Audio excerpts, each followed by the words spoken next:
Hello everyone, welcome to my YouTube channel Educo classes. My name is Manish और आप देख रहे हैं एडुको क्लासेस को। सबसे पहले आप सभी को बहुत बहुत थैंक यू मेरे चैनल के साथ जुड़ने के लिए।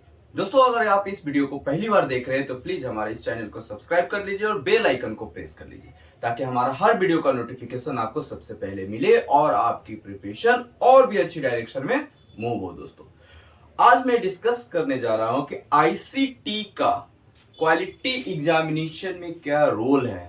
जी हाँ दोस्तों, परीक्षा की गुणवत्ता में आईसीटी की क्या इंपॉर्टेंट रोल है, इसको आज हम डिस्कस करेंगे क्योंकि ये बीएड के एग्जाम्स में पूछी जाती है इस क्वेश्चन। और 21st सेंचुरी में अभी हम लोग सरवाइव कर रहे हैं और इसमें कंप्यूटर टेक्नोलॉजी की बहुत ज्यादा डिमांड हो गई है। इस पॉइंट ऑफ व्यू से ये टॉपिक काफी ज्यादा हॉट टॉपिक बना हुआ है बीएड के एग्जाम्स में और डीएलएड के एग्जाम्स में। बने रहे मेरे साथ और अंत तक इस वीडियो को देखिए ताकि पूरी कंसेप्ट समझ में आए। दोस्तों, वीडियो पसंद आए तो लाइक करेंगे और दोस्तों के साथ ज्यादा से ज्यादा इसको शेयर करेंगे।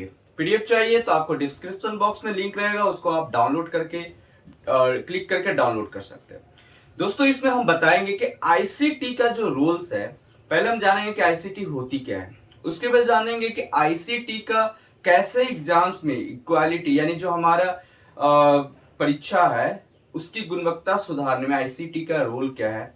फिर देखेंगे कुछ इसकी कंक्लूजन देखेंगे और कुछ इसकी लिमिटेशन को भी देखेंगे। दोस्तों, इन सारी चीजों को डिस्कस करेंगे, बने रहे मेरे साथ। तो दोस्तों, सबसे पहले हम जानेंगे कि आईसीटी क्या होता है।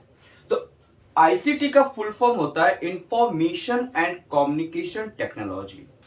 इंफॉर्मेशन एंड कम्युनिकेशन टेक्नोलॉजी होता है आईसीटी का फुल फॉर्म दोस्तों। और ये हमारी जो परीक्षा है उसकी गुणवत्ता में काफी ज्यादा इंपॉर्टेंट रोल प्ले करता है। पहले इसको हम डिफिनेशन से देख लेते हैं कि आईसीटी जो है दोस्तों, यूएनडीपी के अनुसार आईसीटी का मतलब होता है यानी according to united nations development programme, UNDP के अनुसार आईसीटी का जो डिफिनेशन कहा गया है वो है कि ICT are basically information handling tools, a varied set of goods, application and service that are used to produce, store, process, distribute, exchange information।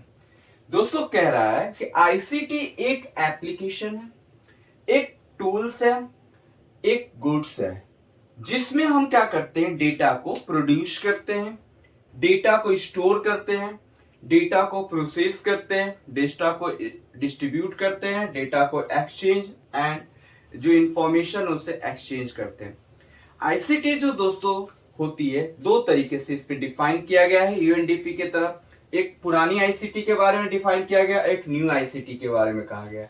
पुराने आईसीटी मींस वैसे टेक्नोलॉजी को बोला गया है दोस्तों, जैसे कि रेडियो हो गया। पहले रेडियो के थ्रू जानकारियां, इंफॉर्मेशन ज्यादा, अगर कह सकते हैं कि रेडियो पहले बहुत ज्यादा प्रचलन में थी। अब धीरे धीरे इसकी क्रेज खत्म हो गई है, ही नहीं, अब देखने को ही नहीं मिलता है। रेडियो अब सारा इंटरनेट पर शिफ्ट कर गया। टेलीविजन की बात करते हैं, ये सब ICT information and communication technology जो है ये सब ओल्ड है। टेलीफोन हो गया दोस्तों। अब ये सारे शिफ्ट कर गए न्यू आईसीटी पर। न्यू आईसीटी में दोस्तों जैसे कि कंप्यूटर्स आ गया टेक्नोलॉजी के रूप में, सैटेलाइट आ गया, वायरलेस टेक्नोलॉजी आ गया, इंटरनेट आ गया, यूट्यूब आ गया, ये सारी चीजें। दोस्तों, ये दो प्रकार के जो टेक्नोलॉजी है ना, ये हमारे एजुकेशन में या फिर कोई भी वर्क में काफी ज्यादा हेल्प करता है। अगर आप देखते हैं आईसीटी की रोल के और ज्यादा विशेष हम बात करते हैं एजुकेशन के पॉइंट ऑफ व्यू से, तो टीचिंग में कुछ ज्यादा ही ये इंपॉर्टेंट रोल प्ले कर रहा है। अगर आप पेंडेमिक सिनारियो को देखेंगे, आईसीटी ने काफी ज्यादा इंपॉर्टेंट रोल प्ले किया। घर में बैठे थे बच्चे, बहुत सारे लोग, जैसे पेंडेमिक लॉकडाउन हो चुका था पेंडेमिक में, तो उनके पास एक ही रास्ता था, इंटरनेट के थ्रू मोबाइल कंप्यूटर से पढ़ाई करना। अगर आज आईसीटी टेक्नोलॉजी जो हम बात कर रहे हैं वो अगर नहीं रहता तो आई होप उन बच्चे सारे वंचित रह जाते हैं पढ़ने से। तो आईसीटी ने यहाँ पर बहुत ज्यादा इंपॉर्टेंट रोल प्ले करता है। और अभी आप देखेंगे कि 21st सेंचुरी में यानी 2019 के बाद से, या फिर कह सकते हैं कि पिछले 2 डिकेड 20 साल पहले से आईसीटी का क्रेज काफी ज्यादा बढ़ रहा है। और ये 2 साल में तो दिख भी गया कि कैसे बहुत सारे ऑफलाइन प्लेटफॉर्म कैसे ऑनलाइन पर शिफ्ट कर गए हैं, है ना। और उससे बहुत ज्यादा स्टूडेंट्स को बेनिफिट भी हो रही है।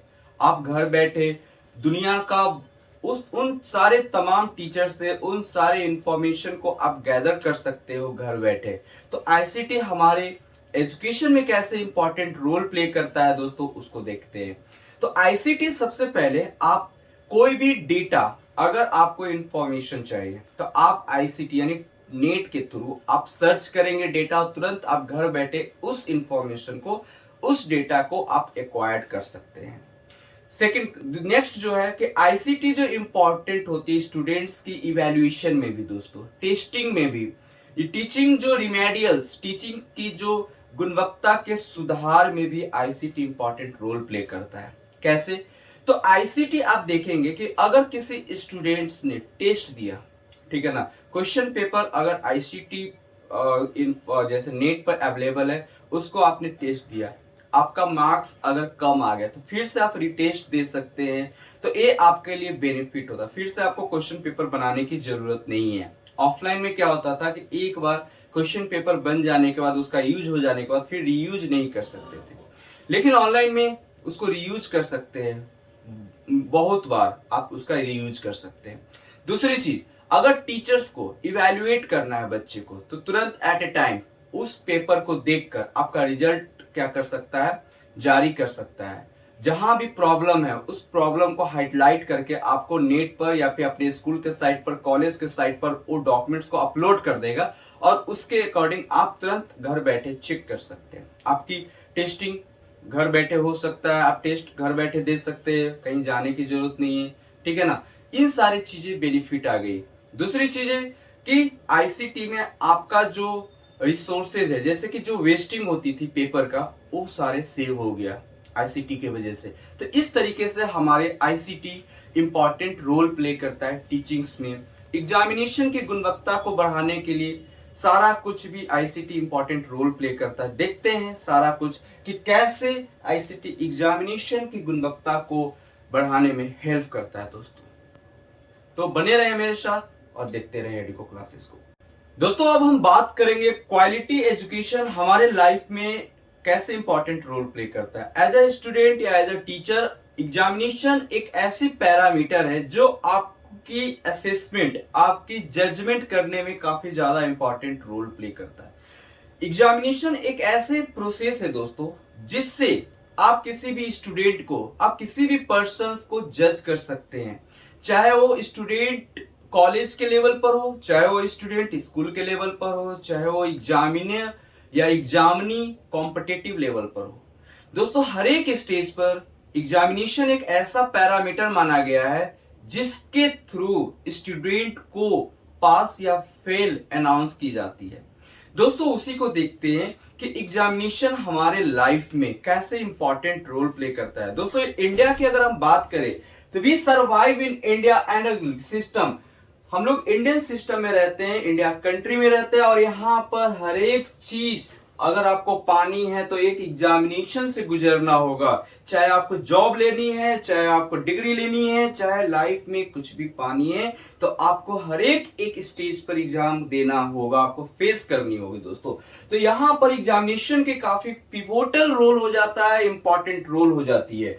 तो यहाँ पर हर एक स्टेप पे एग्जामिनेशन आपको काफी इंपॉर्टेंट रोल प्ले करेगा, और जब उस एग्जामिनेशन में, जब वो एग्जामिनेशन हमारे लाइफ में इंपॉर्टेंट रोल प्ले करता है, तो हमारी जिम्मेवारी बन जाती है कि उस एग्जाम की गुणवत्ता को सुधारा जाए। और उसकी एग्जाम की गुणवत्ता को सुधारने के लिए धीरे धीरे हमारे सिस्टम में चेंजेस किया जाता है, और उस सिस्टम में चेंजेस किया जाता है ये देखते हुए कि किसी भी पर्सन की, किसी भी ज्योग्राफिकल कंडीशन या पर्सन या स्टूडेंट्स की नीड क्या है, उसके अनुसार एग्जामिनेशन में नेचर ऑफ एग्जाम क्या है, उसके अनुसार एग्जामिनेशन में चेंजेस की जाती है।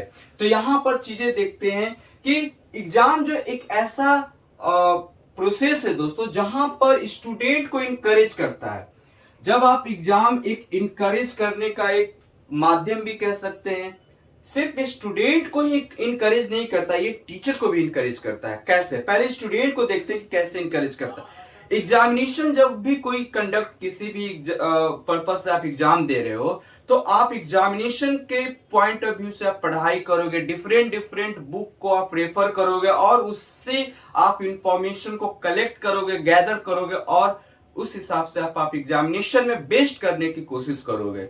इस हिसाब से आपके पास नॉलेज भी आ जाएंगे, है ना। तो आपको बुक को पढ़ने के लिए आपको मोटिवेट करेगा, एग्जामिनेशन आपको मोटिव भी करता है। अगर एग्जामिनेशन में आपका नंबर कम आ जाता है तो नेक्स्ट स्टेप में आप अच्छे से पढ़ने की कोशिश करेंगे, आप मोटिवेट हो जाओगे, आप इंकरेज कर जाओगे, ठीक है। सेकेंड, टीचर्स को कैसे एग्जामिनेशन हेल्प करता है?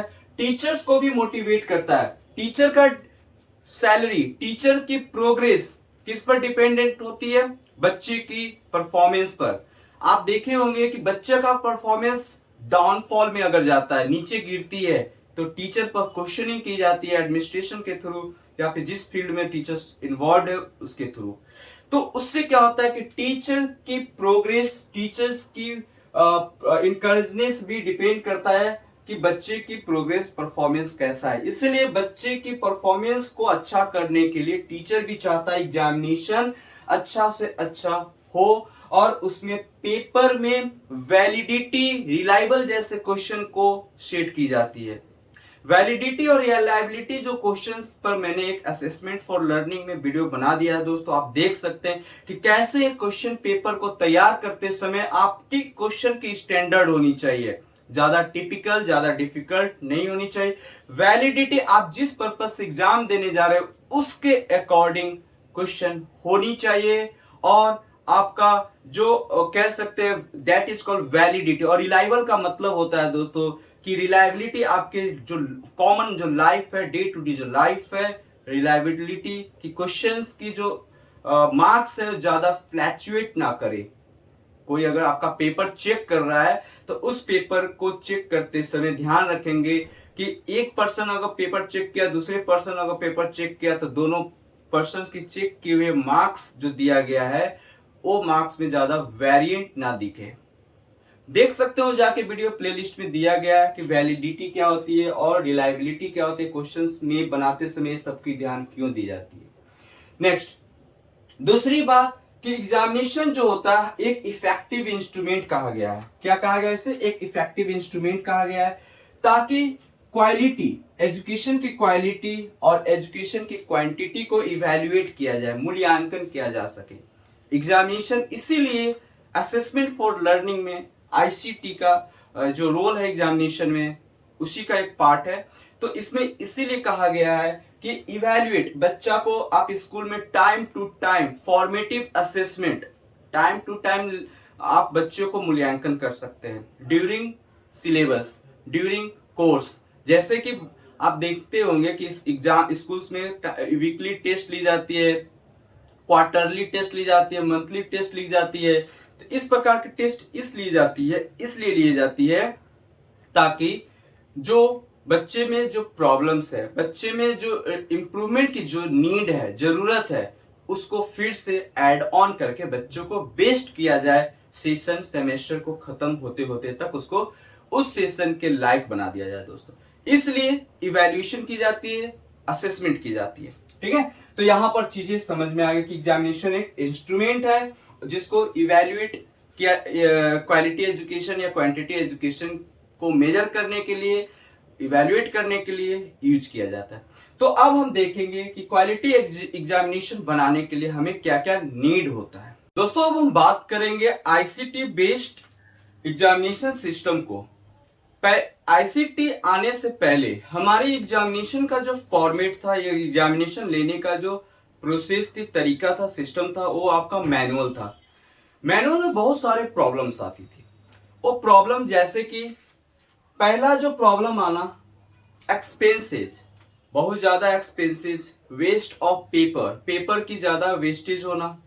दूसरी चीजें कि पेपर कहीं कहीं आप देखते होंगे, सुनते होंगे कि पेपर लीक हो गया, या आप बोर्ड के एग्जाम्स में भी आप देखते होंगे कि बच्चे एग्जाम देते देते घर पर पेपर लेके चले जाते थे और वहां से लिख कर वापस सबमिट करते थे, या फिर घर लेकर भाग जाते थे पेपर। इस तरीके का घटना हमारे देश में सुनने को दिन पर दिन मिलता था।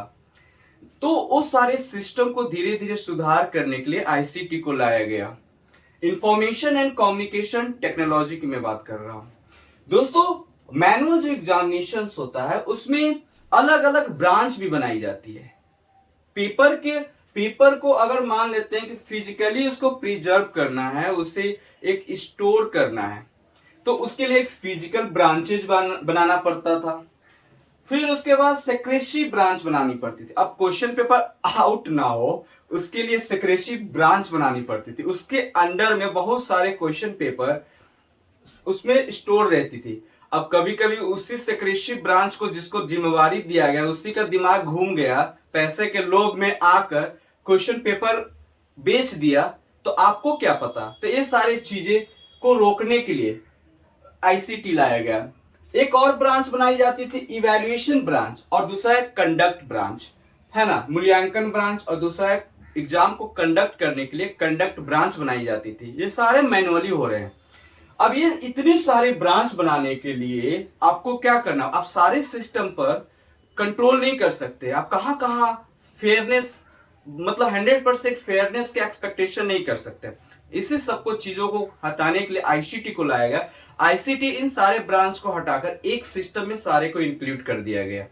इससे क्या होगा कि फेयरनेस, हमारे एग्जामिनेशन लेने की जो पैटर्न है, जो प्रोसेस है, उसमें फेयरनेस आएगी। दूसरी चीज कि जो पेन पेंसिल जो मेथड होती थी उसमें बच्चों पर स्ट्रेस रहता है। बच्चों का स्ट्रेस ये रहता है कि कहीं कहीं कभी मिस्टेक हो गया तो उसको आप इरेज नहीं कर सकते हो, व्हाइटनर लगा नहीं सकते, इस तरह का प्रॉब्लम्स होती थी। तो इससे क्या होता था, टाइम कंज्यूमिंग, टाइम ज्यादा स्पेंड होती थी, जिसके वजह से बच्चे काफी स्ट्रेस में रहते थे। तो इस को खत्म करने के लिए आईसीटी को लाया गया। दूसरी चीज है कि मैनुअल सिस्टम जो होती थी ना, ज्यादा कह सकते हैं कि एक्सपेंसिव होती थी, ज्यादा फुल ऑफ ट्रबल कह सकते हैं। इन सारी चीजों को खत्म करने के लिए आईसीटी को लाया जाता है। और आईसीटी जो होती है काफी इंपॉर्टेंट रोल प्ले करता है दोस्तों ये सारी चीजों में, ठीक है ना।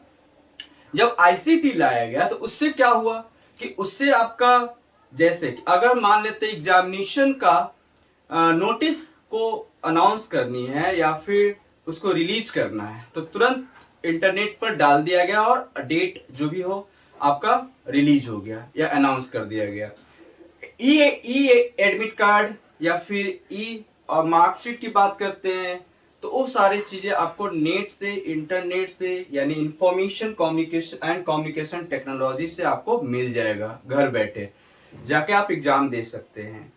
एग्जामिनेशन आईसीटी आने से और भी बहुत सारे चेंजेस हुआ है, जैसे कि क्वेश्चन पेपर का जो लीकनेस था, क्वेश्चन पेपर में जो फ्रॉड होती थी वो फ्रॉड को रोका गया। उस सारे चीजों को, जैसे कि अब क्वेश्चन पेपर एग्जामिनेशन जो डिपार्टमेंट होता है, जो कह सकते हैं जो कंडक्ट करते हैं एग्जाम, उनके पास डायरेक्टली उनको क्वेश्चन भेज दिया जाता है, जिससे क्या हुआ कि ये सारे फ्रॉड रुके। ठीक है, अब नेगेटिविटी ढूंढने की कोशिश करेंगे ना तो इसमें भी नेगेटिविटी बहुत मिलेगा, लेकिन एग्जाम के पॉइंट ऑफ व्यू से आपको नेगेटिविटी को कम शो करवाना है, उसको लिमिटेशन में आप स्पेशल करके डाल दोगे, है ना। लेकिन यहाँ पर हमें पॉजिटिव एक्सपेक्ट को दिखानी है, तो इस तरीके से बहुत सारी चीजें आईसीटी। अब ये देखते हैं कि बेनिफिट क्या है आईसीटी का एग्जामिनेशन को, गुणवत्ता एग्जामिनेशन को इम्प्रूव करने में आईसीटी की क्या क्या रोल है, उसको वन बाय वन एक पॉइंट करके देख लेते हैं। ये सारे सिनारियो जो हम लोग देख रहे हैं आपको इस तरीके से एग्जाम में आप लिख सकते हैं, मेंशन कर सकते हैं। तो अब देखते हैं कि आईसीटी की रोल क्या क्या है, कैसे वो हेल्प करेगा। आईसीटी आने से एग्जामिनेशन में बहुत सारे सुधार हुए, जैसे कि आप छोटे छोटे टर्म में एग्जाम ले सकते हैं, क्वेश्चन पेपर की क्वालिटी को आप अच्छा कर सकते हैं, क्वेश्चन पेपर को रिचेक तुरंत कर सकते हैं। इंफॉर्मेशन एंड कम्युनिकेशन टेक्नोलॉजी आने से ये सारी चीजें में हमें हमारी फैसिलिटी मिला और हम इसको सुधार कर सके। जो एररनेस है वो एररनेस पर जो होती थी वो ज्यादा, वो कम हो गई आईसीटी आने से, क्योंकि वो तुरंत चेक करके उसको सुधार लिया जाता है, ठीक है ना। इस तरीके से चीजें हेल्पफुल हो गई। आईसीटी आने से आप ऑब्जेक्टिव एमसीक्यू टाइप के क्वेश्चंस को आप कंडक्ट करवा सकते हैं बच्चों को, और वीकली और स्टैंडर्ड आप टेस्ट की जो प्रोसेस को स्टैंडर्ड बना सकते हैं, जिससे आप exam time to time conduct कराने में भी आपको इजी हो गई। अब यहाँ पर हम बात करेंगे कि कौन कौन सी पॉसिबिलिटी है आईसीटी बेस्ड एग्जामिनेशन सिस्टम में। दोस्तों आईसीटी एग्जामिनेशन सिस्टम में पहला कि इसकी जो बेनिफिट है वो स्टूडेंट की सेटिस्फैक्शन को इंक्रीज किया, improving the student satisfaction from the system. System में जो कंप्लेन रहता था, सिस्टम के द्वारा सिस्टम के प्रति लोगों का जो गुस्सा रहता था वो कम हुआ, सेटिस्फैक्शन डेवलप हुआ आईसीटी आने से। दूसरी बात, improving the coordination between different branches concern.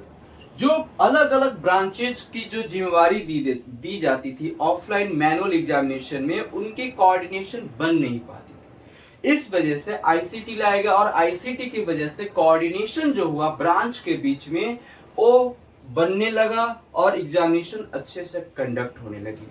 Next, improving the quality service provided to the students की जो क्वालिटी चाहिए, जो क्वेश्चन की रिलायबिलिटी होनी चाहिए, जो क्वेश्चन की वैलिडिटी होनी चाहिए, उन सारे पर फोकस करके एग्जाम्स के पेपर बनाए जाने लगे, जिससे एग्जामिनेशन का जो पैटर्न होता है वो अच्छा हुआ और हम अपने वर्ल्ड लेवल पर वो कम्पीट करने लगे।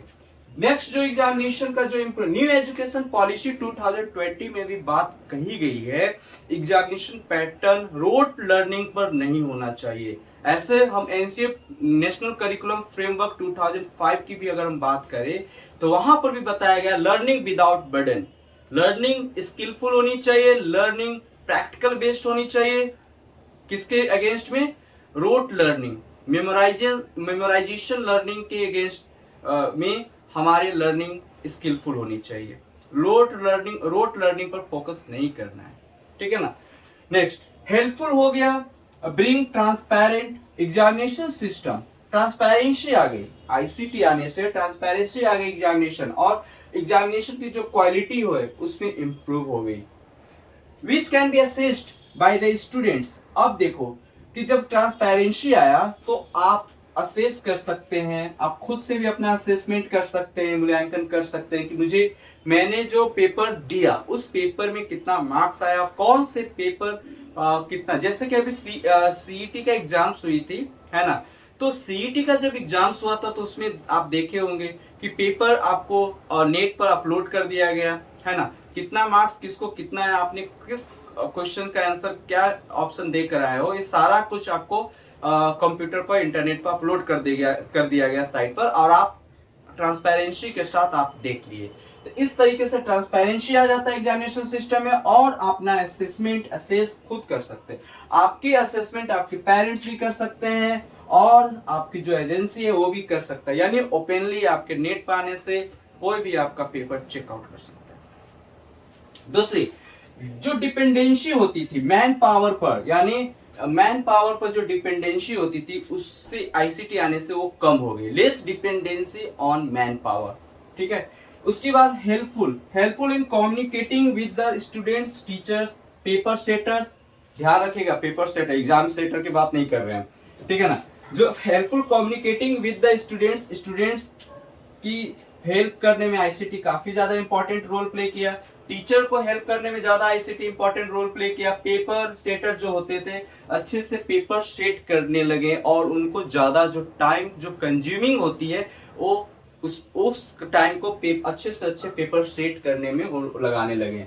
इवैल्यूएटर्स को ज्यादा टाइम मिला और अच्छे से आपके पेपर को इवैल्यूएट करने लगे, और पेरेंट भी आपका पेपर इवैल्यूएट कर सकते हैं या फिर उनको भी हेल्प हुआ आपके पेपर को देखने में, क्योंकि ट्रांसपेरेंसी आ गई। Easy to monitor the whole examination process. जितने भी आपकी एग्जामिनेशन प्रोसेस है उसको आसानी से इवैल्यूएट करने के लिए या फिर मॉनिटर कर सकते हैं। कोई भी एक एडमिनिस्ट्रेशन या कोई भी आपका मॉनिटरिंग कर सकता है कि एग्जाम ट्रांसपेरेंट तरीके से हो रही है या नहीं हो रही है। कोई किसी प्रकार के less chance to examination malpractice, किसी प्रकार का गड़बड़ी या अजीब जो दुराचार जो होता था, मैल प्रैक्टिस जो होती थी, वो सारी चीजें की कमियां आ गई।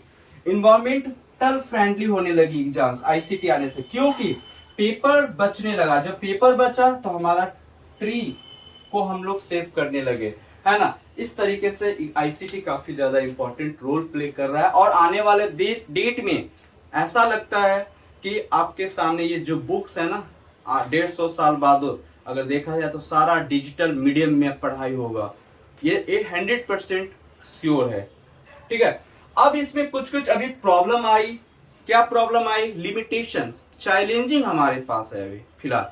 अभी कोरोना पेंडेमिक एरा में अभी आप देख सकते हैं कि इसमें बहुत सारे चैलेंजिंग ये आया कि हमारे ज्यादातर स्टूडेंट्स रूरल एरिया से बिलोंग करते हैं, हमारी इकोनॉमिक कंडीशन बहुत ही वीक है। इस वजह से सारे लोगों के पास, सारे स्टूडेंट्स के पास, सारे फैमिली के पास गैजेट अवेलेबल नहीं हो पाया, मोबाइल की स्कार्सिटी देखने को मिली, इन्हें इंटरनेट कनेक्टिविटी स्लो डाउन देखने को मिला। ये सारे चैलेंजिंग है। दूसरी चैलेंजिंग हमारे पास आता है इन्वेस्टमेंट का, क्योंकि इंडिया एक डेवलपिंग कंट्री है, डेवलप्ड कंट्री नहीं है। डेवलपिंग कंट्री अभी विकासशील देश है और विकासशील देश होने की वजह से यहाँ पर कैपिटा इनकम बहुत कम है और सारे लोग के पास में इंटरनेट, सारे लोग के पास में कंप्यूटर, मोबाइल, गैजेट होना पॉसिबल नहीं है। इसलिए शुरू में इसमें क्या होता है कि अगर इस टाइप के सिस्टम को सुधारना है तो बहुत बड़ी कैपिटल इन्वेस्टमेंट की जरूरत होती है। तो कैपिटल इन्वेस्टमेंट इंडिया के पास कम होने की वजह से ये भी एक चैलेंजिंग है। दूसरा, हमारा जो well educated, well qualified teachers ICT में, इंफॉर्मेशन एंड कम्युनिकेशन टेक्नोलॉजी में वेल क्वालिफाइड टीचर्स की स्कार्सिटी देखने को मिला।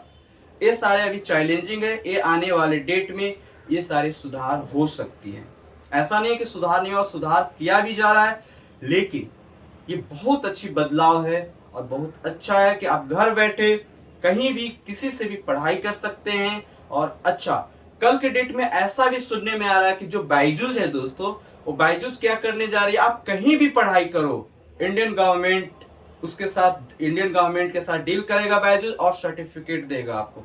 ये बेनिफिट हो जाएगा कि आप किसी स्कूल के अंडर में नहीं रहेंगे कि आप स्कूल जाओगे तभी आपको मार्कशीट 10th का मिलेगा, 12th का मिलेगा। ऐसा कल के डेट में ऐसा होने वाला है और कल क्या होगा और भी कुछ बदलाव हम लोग देखेंगे। हमारे साथ बने रहें और देखते रहे एडुको क्लासेस को, और बहुत सारे बीएड से रिलेटेड तमाम टॉपिक अगर आपको चाहिए तो मेरे प्लेलिस्ट में जाएं और वहां से सारा कुछ आप देख सकते हैं। बहुत सारे टॉपिक पर मैंने वीडियो बना दिया है, आप देख सकते हैं। और किसी भी टॉपिक पर आपको वीडियो चाहिए तो मुझे आप कमेंट में बता सकते हैं। जैसे जैसे टाइम मिलेगा मैं आपको वीडियो बनाता चलूंगा। नेक्स्ट वीडियो के साथ मिलते हैं दोस्तों, तब तक अपना ख्याल रखेंगे। जय हिंद दोस्तों।